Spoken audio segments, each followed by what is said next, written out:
भाग्यवान सदा भाग्य फल लभे अभागा लभे असीब तेणु से भाग्य थाए जिते समय सुजोग अवसर आसे से जन्मदिन दिन से अवसर नहीं कार्य अब्याहति नहीं आम कहूँ एल डी साहब कथा सर आपको स्वागत जे जो दिन जन्म से दिन कार्य अवसर नहीं ये निहाती गोटे भावविहल समय नुआ कि जी थे अधीक्षक से दायित्व ग्रहण कर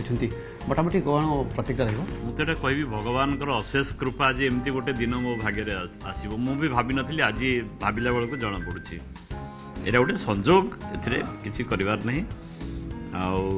मनीष केते दिन बंचब से बड़ कथा नुहे जमी मानव जीवन नुह केवल वर्ष मास दिन दंड कर्मे जीए नर कर्म सीना तार जीवनर मानदंड तेणु मते गोटे छोटिया हॉस्पिटल को दिया भार दिया 4 वर्ष काल मुझे दायित्व नहीं मोर मिशन थिला लोकों मुहर हस फुटापी सरकार सब अनुदान अच्छी पैसा सरकार दौरान आम केवल चैनलाइज करने कथा यहाँ गोटे जीवन व्रत एमतीका मौका बोधे डाक्तर मानक बहुत कम मिले डाक्तर हम रोगी भी देखुली सागर भी ये शासन भार भी ग्रहण करी जो दिन जन्म तारीख बा जो दिन जन्म से दिन अवसर यहाँ समस्त भाग्य न थाए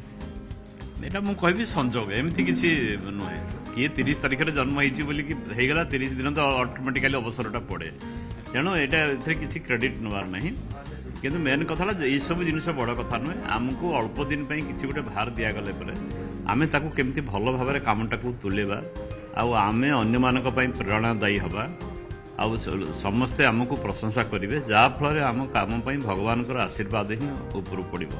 मु यही मिशन ये कम कर कथा होते चैलेंज आह्वान था एत दिन धरी कार्य करूँ डॉक्टर भाव में आसिले गोटे उच्च पोस्ट को आसिले दायित्व अब्याहति नेले केते चैलेंज आह्वान था ना मु चैलेंज बोले किसी भावी नी मुझे नॉर्मल भाविकी मोर जॉइन करमती ये किसी बड़ जिनस अच्छी मुझे निजे सचोट रही मुझे निजे कम ठीक रे करी मोर कौन असुविधा हो मत भगवान प्रोटेक्शन देवे मुझे जानी मत भगवान रक्षा देवे आ मोर एति मुझे जानी लोक मानकर जदि आशीर्वाद थी आप कौन चैलेंज को भी फेस करेंगे आपन समय एमती कौन उल्लेखनीय कार्य जहाँ सबुदिन मन विशेष करके रोगी जो मैंने कर्मचारी भी सुविधा होती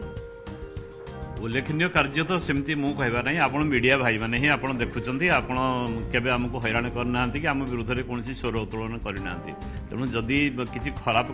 यहाँ ही उल्लेखनीय कार्य बेसी कौन सब जगार आम टीम कौ जगह को आम छाड़ू प्रत्येक जगह को केमती इम्प्रूवमेंट कर कोविड टाइम तो निहाती भाव में बहुत बड़ दायित्व आम आम टीम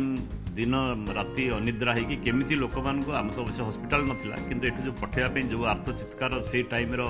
कहले 5 दिन लगे ओडिशार प्रथम कोविड रे देवाशीष जे विदेश में थे इटाली कथा कहूँ सी आसिले ये ट्रिटमेंट करागला तेणु सब पूरा चर्चार कैपिटाल हस्पिटाल था तेणु से केते गोटे आह्वान था आप गोटे डॉक्टर टीम गठन करवा से पीपी किट पिंधे मास्क पिंधे अवेयरनेस करेंगे मेडिकल सहित रे तेणु प्रथम रोगी ट्रिटमेंट होते मुझे बेलू बौद्ध में स्टेडियम थी से केवल टीवी देखुए मुझे गोटे चार्ज नहीं था कि धन्यवाद देवी देव कोविड को न जाणिकिना निआरे हाथ पुरेला भाया जमी आमर टीम जमी स्पेशल थैंक्स टू आमर धनंजय सार जी कि प्रथम मुझी गोटे पुतुरार गोटे मैरेज एनिवर्सरी थिला हठात जड़े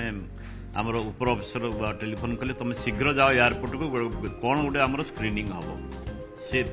जाणी सार आम केमी जीवु तो कौन कोविड आम जानू सी कौन साप भालू कौन जिनस ये निआ गोटे हाथ मारला भाया आउ से जाइकिना टाकिल कले एवं प्रथम आम ओडिशा गोटे एक्सपीरियंस है धीरे धीरे चारिड़े व्यापिला किंतु जो मैंने प्रथम निज जीवन को बाजी देती मुझे माने सादर प्रणाम करुँ मेडिकल रे बेड कथा कहवा एपटे जब आम कहीपर पीजीआई और सेपटे गोटे ह्यूमन रिसोर्स तेणु ये सब गोटे अभाव देखा देती तेणु आपण समय किसी सर्ट आउट हो देखो जदि आपणकर इच्छा ठीक थी एवं आपण जदि निजे काम कर प्रयास देखई पारे जे मु काम करुच्ची तेबे सब जिन सल्व हो कौन सी जिन आगे इम्पॉसिबल किसी वर्ड न था किंतु इम्पॉसिबल होते हो पारे किंतु आमर प्रचेष्टा जदि हम मत लगुच 99.9% जिन समाधान शेष प्रश्न एलडी साहू अवसर तो नेले करेंगे कौन ମୁଁ ଏବେ 2-4 ମାସ ଟିକେ ଭଲ କି ବୁଲିବି। କେବେଠୁ ମୋ ମୋବାଇଲ ମୁଁ 4 ବର୍ଷ ହେଲାଣି ବନ୍ଦ କରିନଥିଲି,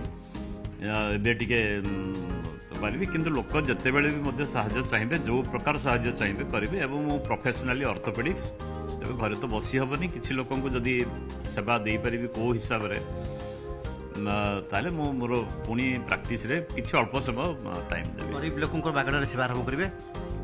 କୌଣସି ଗୋଟେ ଗରିବ ଲୋକ ପଡ଼େ, ବିପିଏଲ୍ ଫ୍ୟାମିଲି ଲୋକ ପଡ଼େ, ଆଗରୁ ଗରିବ ଲୋକଙ୍କୁ ମୋର କ୍ଲିନିକରେ ମୁଁ ସେବା ମାଗଣା ଦେଉଥିଲି ଏବଂ କ୍ୟାନ୍ସର ପେସେଣ୍ଟମାନଙ୍କୁ ମାଗଣାରେ ସେବା ଦେଉଥିଲି। ସେଟାକୁ ଆଉ ମୋତେ କହିବାର ନାହିଁ। ମୁଁ ବି ଅତି ମାନେ ମୋ ବାପା ଜଣେ LP ସ୍କୁଲ ଟିଚର ଥିଲେ। ମୁଁ ବି ବହୁତ ଗ୍ରାମ୍ୟ ସ୍ତରରୁ ଆସିଛି, ଦରିଦ୍ର କ'ଣ ଜାଣିଛି ଏବଂ ପ୍ରାଚୁର୍ଯ୍ୟ ବି କ'ଣ ଜାଣିଛି। ତେଣୁ ମୋ ପାଖରେ କିଛି ଏ ବିଷୟରେ କହିବା ଦରକାର ନାହିଁ, ସେଟା ଟାଇମ୍ ୱିଲ୍ ଟେଲ୍। ମୁଁ ଏବେ ଯାହା ଆଗରୁ ସେୟା, ଆଗକୁ ବି ସେୟା ହେଇଛି। ବଦଳି ନାହାନ୍ତି LD ସାହୁ, କାରଣ ଯେମିତି ପୂର୍ବରୁ ଲୋକଙ୍କ ସେବା କରୁଥିଲେ, ଯେଉଁମାନେ ଆର୍ଥିକ ଦୁରାବସ୍ଥା ଭିତରେ ଅଛନ୍ତି, ତେଣୁ ତାଙ୍କୁ ମଧ୍ୟ ସେଇଭଳି ଭାବରେ ସେବା ଯୋଗାଇବେ। ଆମେ ମଧ୍ୟ ତାଙ୍କର ସଫଳତା କାମନା କରୁଛୁ। ଭୁବନେଶ୍ୱରରୁ କ୍ୟାମେରାମ୍ୟାନ୍ ଆଲୋକ ମିଶ୍ରଙ୍କ ସହ ସୁମନ୍ତ ସୁନ୍ଦର ରାୟ, ବିଜେଟି ଓଡ଼ିଆ।